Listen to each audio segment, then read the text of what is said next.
Olá, seja bem-vindo ao nosso canal Tava Aqui Pensando. E hoje vamos falar sobre Max Weber, as formas de dominação, a burocracia e o Estado.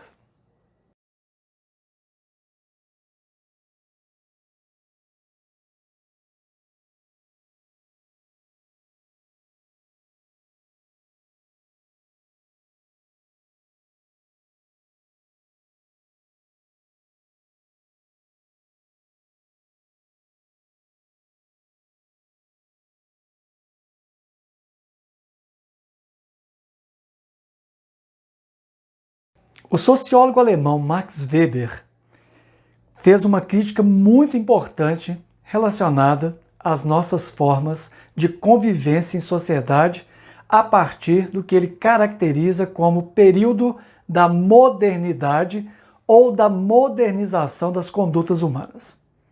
Por não vivermos sozinhos, separados, apartados uns dos outros, Max Weber considera que a dominação ou a autoridade é uma forma extremamente típica, própria do que nós chamamos de moderno capitalismo. Isso representa, então, uma crítica ao que ele vai chamar de formas de dominação. Como um grupo, como uma instituição ou como alguém, um indivíduo pode dominar o outro em sociedade? Essa é uma pergunta que já foi feita há muito tempo atrás, filosoficamente falando. Lavoisier já tinha feito essa análise, especialmente quando vai tentar compreender a servidão voluntária. Muitos outros autores já tentaram descobrir como um grupo consegue dominar outro, ou como indivíduos conseguem dominar outros indivíduos em sociedade, e o Weber nos dá uma pista de como isso acontece historicamente falando. Em sociedade, nós podemos dizer que há 3 tipos de dominação ou de autoridade, segundo Max Weber. Autoridade ou dominação tradicional, carismática e a racional legal. A dominação ou autoridade tradicional é aquela baseada nos costumes. Há regras estabelecidas há tanto tempo que ninguém mais se pergunta quem criou, por que criou e em que situação histórica aquela norma e aquela conduta foram naturalizadas e deixaram de ser estranhadas. Nós temos então que, tradicionalmente falando, há dominação entre grupos e entre indivíduos, representando então que muitas pessoas serão dominadas porque outra pessoa usa um discurso da tradição. Isso visa a conservação dos seus privilégios, do seu status social ou muitas vezes da sua própria conduta. Nós temos um exemplo clássico da dominação tradicional na hierarquia do exército.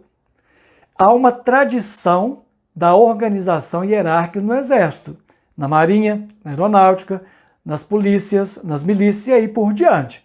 Significa que essa dominação tradicional ela é hierarquicamente aceita e sempre foi assim. E qual que seria o argumento para que isso continue assim? Porque funcionou, porque funciona e porque foi herdado tradicionalmente do passado. Temos aqui no Brasil o coronelismo, que é uma tradição que em tempos eleitorais volta muito. O voto de cabresto é uma tradição brasileira. Muitas vezes a promessa do voto vem vinculada exatamente com uma tradição familiar de que o pai foi candidato, foi eleito, o avô, o bisavô, o tataravô e aí por diante. O outro exemplo de dominação autoridade tradicional é quando a gente vê, por exemplo, a sucessão de sobrenomes em famílias de advogados. Ora, uma família fez sucesso na advocacia, depois vem os filhos, vem os netos, os bisnetos e os tataranetos. É uma forma tradicional de manter a dominação em determinado grupo social. Temos também a forma de dominação carismática, segundo Weber, baseada na liderança, no poder do líder, na autoridade do comando e, acima de tudo, na aceitação de que esse comando vai gerar um bem-estar para o indivíduo, para o seu grupo e para a sociedade. O carisma tem muito a ver com a noção de que aquilo é próprio do indivíduo.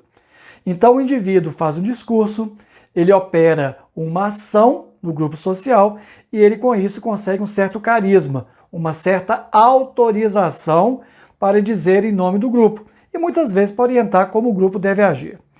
O carismático ou líder carismático é muito presente na história do Brasil.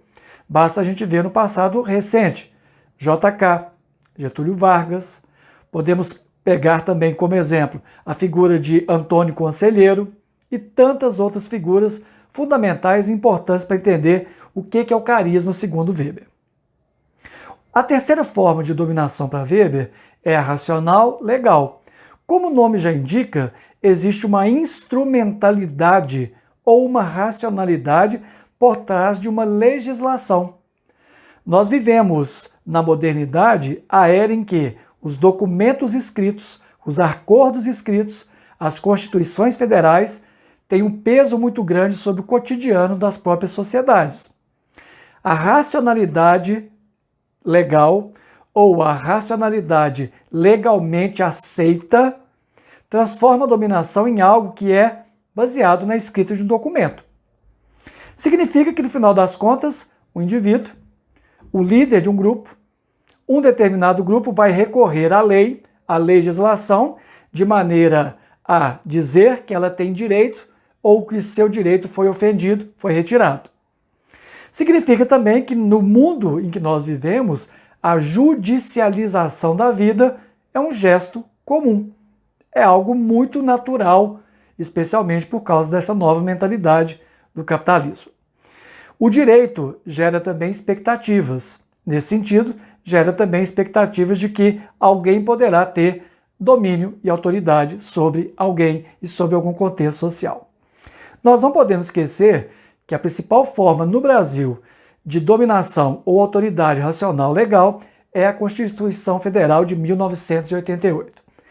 É por ela que nós temos a normatização, a valorização daquilo que é moral e eticamente aceito pela sociedade brasileira, desde que a Constituição ou os constituintes, os deputados constituintes, nomearam determinado texto para constituir o corpo político. Essa Constituição Federal, ela gera direitos e gera deveres, logo ela também gera domínios e gera autoridades. Nós não podemos esquecer que toda a discussão weberiana em torno da dominação e da autoridade, da forma tradicional, carismática, racional, legal, está por trás de tudo isso uma crítica, uma análise muito bem feita e muito bem configurada do que Weber chamou de burocracia moderna, racionalmente constituída. A burocracia, ela faz parte do que nós chamamos de ciência do Estado, ou a estatística do Estado, a estatização da vida social. Significa, então, que essa racionalidade científica, muitas vezes baseada na demografia, em dados de população, em controle de pandemias, por exemplo, nos leva à ideia de que é preciso que alguém governe e que, para governar, é preciso que haja assessores especializados em suas funções. Aí nós temos a criação do corpo do Estado. O Estado, na modernidade, é aquela instituição que mais burocracia contém. E a burocracia faz com que os processos internos do governo sejam mais lentos, que haja requerimentos, que haja prazo, que haja, acima de tudo, pessoas que vão lidar com aquele requerimento do cidadão e do indivíduo. Ora, quando nós estamos falando de burocracia, nós estamos falando também de normas formais. A formalização de como o indivíduo ou o cidadão vai acessar o próprio Estado. Isso faz parte da burocracia. Além disso, o princípio da impessoalidade. Numa burocracia estatal, é preciso que haja impessoalidade e não valha, por exemplo, o jeitinho brasileiro. Significa também que existe uma especialidade técnica. Eu nunca vou lidar com alguém na burocracia do Estado que não saiba o que está dizendo. Ele precisa, então, ter uma formação técnica. E essa formação técnica permite que ele tenha um status de funcionário público que é reconhecido pela burocracia e, por isso, também exerce uma dominação racional legal. Nós não podemos encerrar o nosso vídeo de hoje sem falar sobre o Estado para Weber. A compreensão, a crítica e a análise de Weber sobre o Estado é uma das mais importantes para o pensamento da filosofia política ou da ciência política no mundo contemporâneo. Segundo Weber, o Estado na modernidade, ou seja, a partir do século XVIII, a partir da industrialização europeia que se espalhou para o planeta inteiro, através do fenômeno da globalização, o Estado se torna a instituição mais poderosa dentro dessas sociedades. Isso não é por acaso. Segundo Weber, numa definição clássica do que é Estado, o Estado é aquela instituição que detém o monopólio do uso da força física. Basta lembrar todos os eventos relacionados à polícia que é ligada ao Estado. Quando a polícia age para deter, por exemplo, pessoas numa marcha democraticamente constituída. Os casos de violência policial nos Estados Unidos. Os casos de violação dos direitos humanos em cadeias do Estado. Tudo isso nos permite dizer que o Estado sim detém o monopólio do uso da força física, porque nós, cidadãos comuns, não podemos nos organizar em milícias. A princípio, não podemos, porque constitui uma ilegalidade.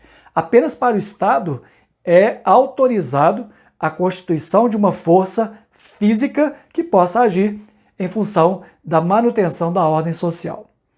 Perceba, então, que a desobediência civil, que é um fenômeno próprio das revoluções do século XVIII, vai bater exatamente contra essa noção de que o Estado tem que manter o monopólio do uso da força física e, acima de tudo, violentar os direitos dos seus cidadãos.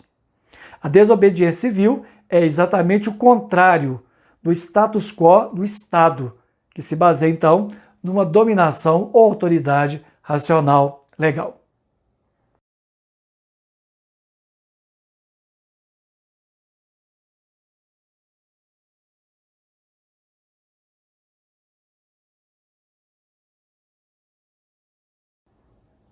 Inscreva-se no nosso canal, curta, deixe o seu comentário e a gente se vê no próximo vídeo. Um grande abraço e até a próxima!